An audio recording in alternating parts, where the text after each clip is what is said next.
नमस्कार दोस्तों, कैसे हैं आप सब। आप सभी का स्वागत है आपके अपने YouTube चैनल पर। और आज की हमारी कहानी शुरू करने से पहले जो भी चैनल पर पहली बार आए हैं या जिसने भी अभी तक चैनल को सब्सक्राइब नहीं किया है तो जल्दी से जाकर चैनल को सब्सक्राइब करें और घंटी का बटन दबाकर ऑल का आइकन जरूर प्रेस कर लें ताकि हमारी कहानियों की नोटिफिकेशन आप तक सबसे पहले पहुँचती रहे और आप हमारी कहानियों का आनंद उठाते रहें। तो दोस्तों, अगर आपको हमारी कहानियाँ अच्छी लगती हैं तो लाइक, शेयर और कमेंट्स करना ना भूलें ताकि हमारा भी हौसला बढ़ता रहे और हम आपके लिए नई नई कहानियाँ लेकर आते रहे। तो चलिए शुरू करते हैं आज की एक और बेहतरीन कहानी। देसी घी के लड्डुओं की खुशबू घर आंगन में पसरी हुई थी। तनु एकटक लड्डुओं को देखे जा रही थी। उन्हें उठाकर बाहर फेंक देने का मन हो रहा था। माँ, लड्डू, यह कहकर मालू शालू दोनों बहनें मचल उठी। अपने घर भी जब हमारा नन्हा सा भाई आएगा तो लड्डू बटेंगे, है ना माँ? बच्चियाँ पुलक रही थी। भाई शब्द तनु को कहीं गहरे तक भेद गया।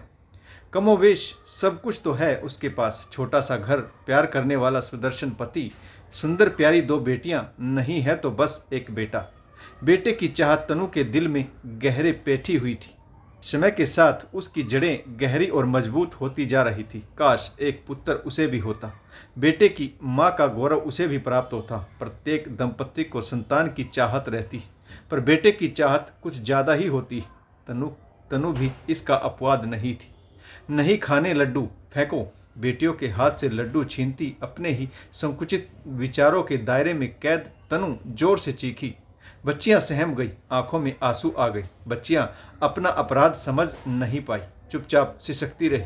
रो तो तनु भी रही थी, मालू शालू तो डांट के कारण रो रही थी। तनु के रोने का क्या कारण हो सकता है? देवर के घर बेटे के जन्म पर ईर्ष्या जनित पीड़ा, स्वयं को पुत्र न होने का दुख और इस संबंध में कुछ न कर पाने की विवशता। शाम को अतुल दफ्तर से आए तो अति प्रसन्न थे। उनके हाथ में मिठाई का डब्बा था। तनु, मैं ताऊ बन गया और तुम ताई। प्रदीप के यहाँ बेटा हुआ है, लो मुंह मीठा करो और पड़ोस में मिठाइयाँ बांटो। अतुल खुशी से झूम रहा था। तनु अनमनी हो उठी। हाँ, सभी के यहाँ बेटे हो रहे, दुखिया तो हम ही हैं। बेटे का मुंह देखने के लिए तरस रहे। तनु की ठंडी आवाज़ सुन अतुल आश्चर्यचकित रह गया। ऐसा क्यों कहती हो? हमारी मोलू शोलो भी हमारे लिए बेटे से कम नहीं है। बेटा बेटी में अंतर तुम कब से करने लगी? हाँ, तुम्हें क्या फर्क पड़ता है? सुनना तो मुझे ही पड़ता है। तनु अपना दुखड़ा रोने लगी। तनु के इस बेमौके फसाद पर अतुल का सारा उत्साह ठंडा पड़ गया। दफ्तर की थकान अतुल पर हावी होने लगी। खुशी के अवसर पर तनु को यह क्या हो गया है? कैसी कुंठा पाले है वह अपने मन में। जो वस्तु अपने हाथ में न हो उसके लिए सिर धुनने से क्या लाभ? देवी देवता, झाड़ फूक और इस तरह के ढोंग आडंबरों पर अतुल को जरा भी आस्था नहीं थी। उसका मन कड़वा हो उठा। बेटे की चाहत में तनु अपनी सुध बुध खो बैठी। बात बात पर पति से ठनने लगी। सदा हंसने मुस्कुराने वाला अतुल अब कुछ झुंझला सा रहने लगा।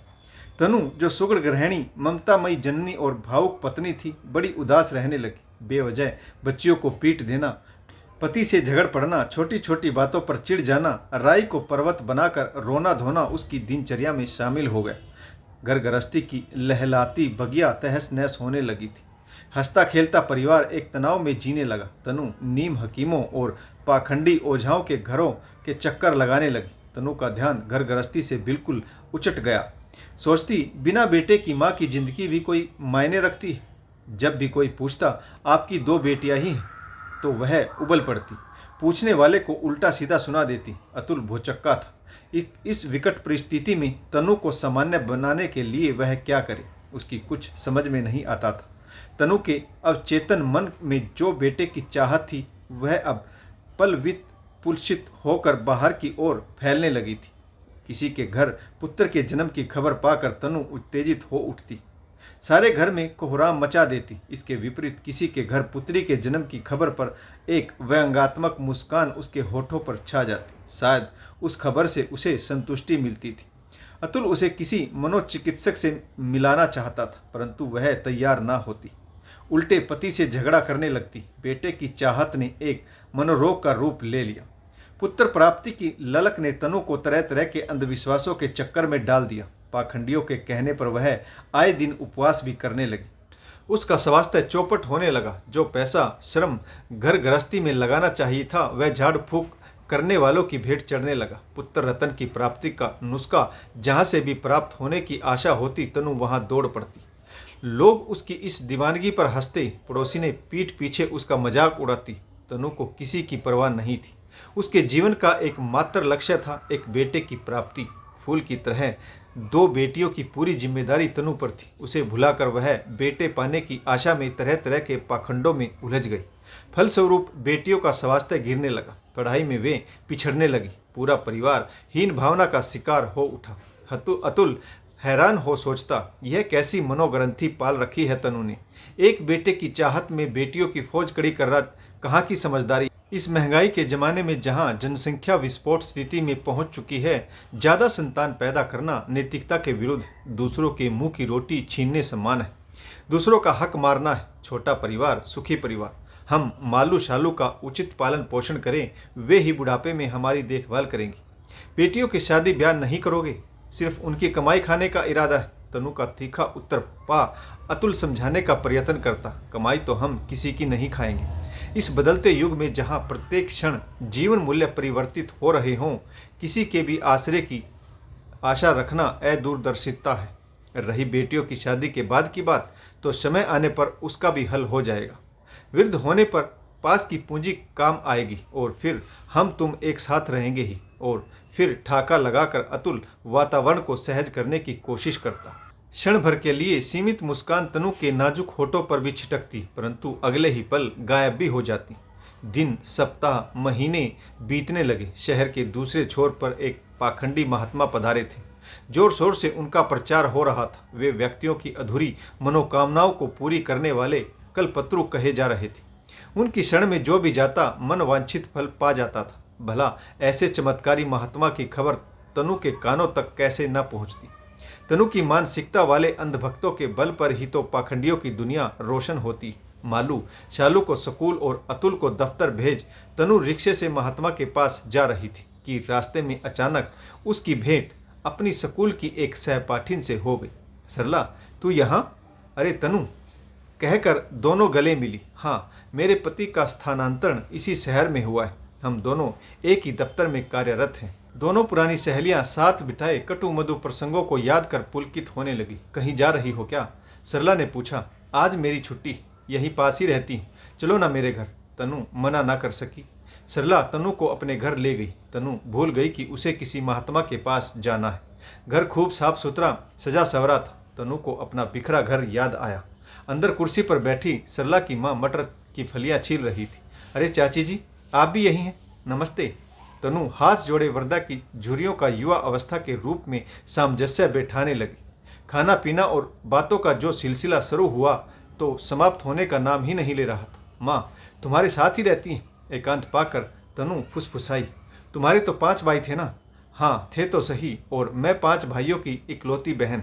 लेकिन तुम्हें जानकर आश्चर्य होगा कि माँ की देखभाल सही ढंग से करने के लिए कोई बेटा बहू तैयार नहीं हुआ। माँ की बढ़ती आयु और लाचारी से द्रवित हो मैं उन्हें अपने पास ले आई।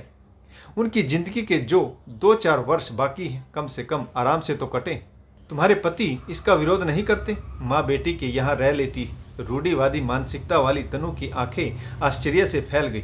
मैं स्वयं कमाती हूँ, इसीलिए पति क्यों विरोध करेंगे? और मुझे पढ़ा लिखा कर इस योग्य मेरी माँ ने ही तो बनाया है। तुम्हें शायद पता नहीं कि पिता की मृत्यु के बाद भाइयों ने मेरी पढ़ाई का कितना विरोध किया था, परंतु दूरदर्शी व दृढ़ निश्चयी मेरी माँ ने कभी भी बेटी होने का अनुचित दंड मुझे नहीं दिया। जहाँ तक माँ का बेटी के घर रहने का सवाल है तो वृद्ध शारीरिक रूप से कमजोर व्यक्ति को क्या चाहिए? उचित देखभाल, सेवा और प्यार भरे 2 मीठे बोल।